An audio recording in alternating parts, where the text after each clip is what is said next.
নাজমুল, জাহাঙ্গীরনগরের প্রশাসনিক ভবনের কি পরিস্থিতি এখন দেখছেন, আর সংকট সমাধানের কোনো ইঙ্গিত আছে কিনা বিস্তারিত জানাবেন।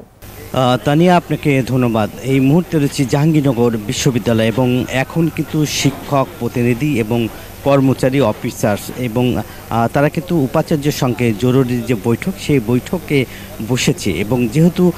শিক্ষক প্রতিনিধি দল রয়েছে, পাশাপাশি ছাত্র প্রতিনিধি দলও কিন্তু 6 জনের একটি টিম তারা সেখানে জরুরি বৈঠক করছে। এবং আমরা যদি দেখাই যে এখনও কিন্তু যে উপাচার্য যে প্রশাসনিক যে ভবন রয়েছে সেই ভবনে কিন্তু সাধারণ শিক্ষার্থীরা কিন্তু তালা ঝুলিয়ে দিয়েছে এবং সেই তালা ঝুলিয়ে দেওয়ার পরেই কিন্তু এখনও যে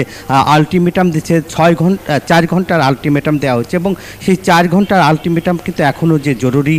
আলোচনা বৈঠক যেটাই বলি সেটা কিন্তু এখনও চলছে এবং যেহেতু বাইরে এখনও তালা। এবং আমরা যদি এখানকার যারা ছাত্র রয়েছে সাধারণ শিক্ষার্থী, আমরা একটু কথা বলতে চাই, আপনারা কি আলটিমেটাম দিয়েছেন এবং আপনাদের প্রতিনিধি দল সেখানে এখন কি করছে এই মুহূর্তে? গত 2 দিন ধরে যে পোষ্যকোটা বাতিলের দাবিতে আমরণ অনশন করেছে বৈষম্যবিরোধী ছাত্র আন্দোলন, কিন্তু প্রশাসন সেটার প্রেক্ষিতে যৌক্তিক সংস্কার করে তোলে, কিন্তু সেই দাবি শিক্ষার্থীরা মেনে না নিয়ে আজকে কিন্তু জাহাঙ্গীরনগর বিশ্ববিদ্যালয়ের সাধারণ শিক্ষার্থী পোষ্যকোটা বাতিলের দাবিতে নামে এবং সেখানে কিন্তু কর্মচারীদের সাথে একটা উত্তপ্ত পরিস্থিতির সৃষ্টি হয় দুপুর থেকেই এবং কর্মচারীরা পিছু হটতে বাধ্য হয় এবং আজকে কিন্তু এক কর্মচারী কিন্তু আমাদের এক শিক্ষার্থীদের গায়ে কিন্তু হাত উঠে এবং যার প্রেক্ষিতে কিন্তু আমরা সেই শিক্ষার্থীদের গায়ে হাত তোলার জন্য বিচার এবং আমরা